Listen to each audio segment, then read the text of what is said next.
Hey, what's going on? Eric Zubic here, covering more of your Goofs. Stop number 5. We're basically nearly 1/5 of the way there, I think. Yeah.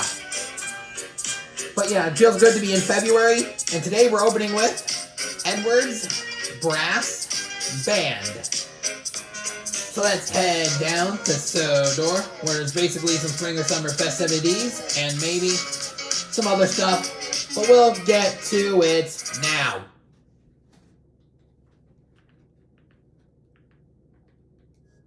Summer is a busy time on the island of Sodor.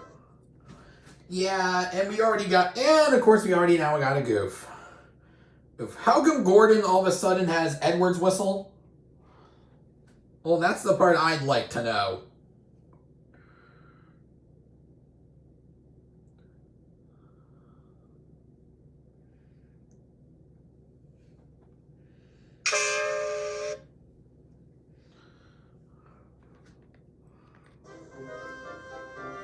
Vacationers have so much to see and do. There are trips to the seaside, balloon rides in the country, and a brass band playing in the park. One morning, Edward was in a hurry. Yeah, unfortunately, that hurry is from season 6 stock footage, clearly.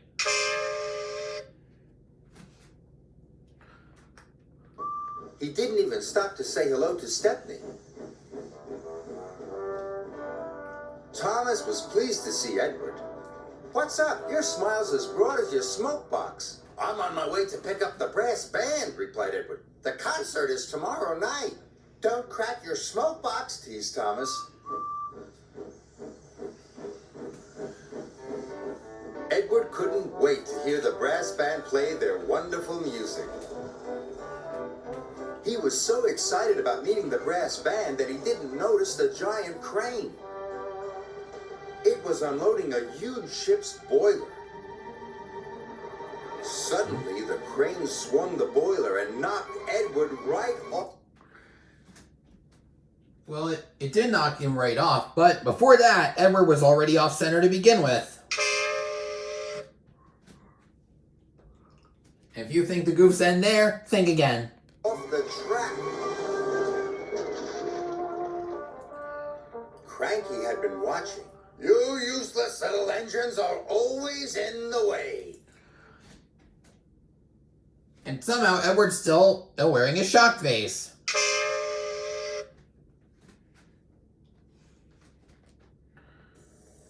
Poor Edward.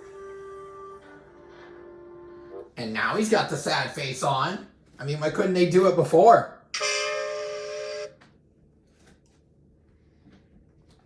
Sir Topham Hatt came immediately. "We will take you to the fitter's yard, and Bertie will have to meet the brass band instead of you." Edward was sad. That night, a raging storm rolled in. The fitters worked through the night trying to mend Edward. The rain pelted down. Now Edward felt sad and very damp. Morning came and Sir Topham Hatt arrived. "Please, sir," pleaded Edward, "will the fitters be finished soon?" "Not soon enough, and the band can't wait. I'm sorry, Edward. Bertie will take them to the concert." Edward felt worse than ever. Bertie collected the brass band and set off immediately. He bumped cheerfully along the country roads, but there was trouble ahead. Last night's storm had flooded the road. Bertie's driver decided to take a shortcut.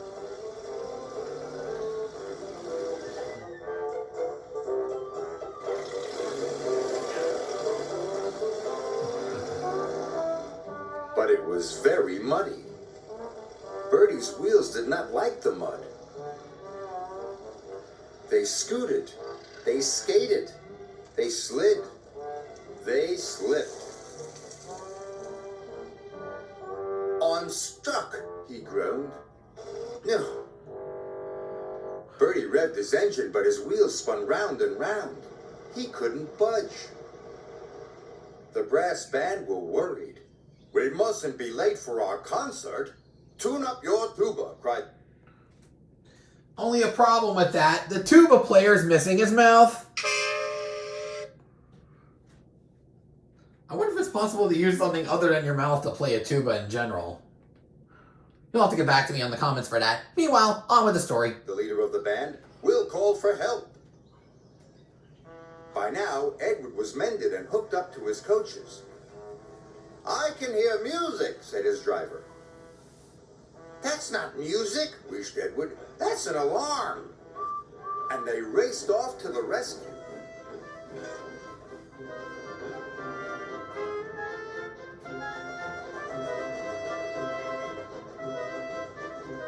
The musicians were delighted to see their old friend. And now 2 of the players are missing their mouths.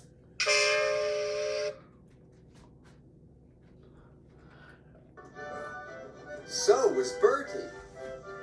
I'll get you to the concert in time, Edward cried. Thank you, said the worried bandsman.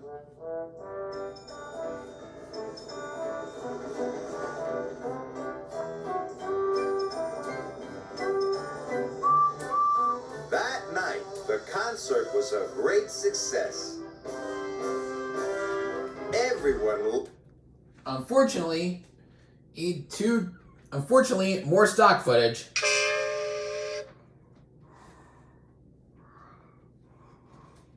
Loved the music. Especially Edward. And that's the end of the story. If I missed any goofs, leave a comment down below. Don't forget to like if you enjoyed. Do not forget to subscribe if you haven't done so already. And turn on all post notifications so you will not miss a single upload. This has been Eric Zubik signing off for now. Catch you guys at station number 6 next week. All aboard!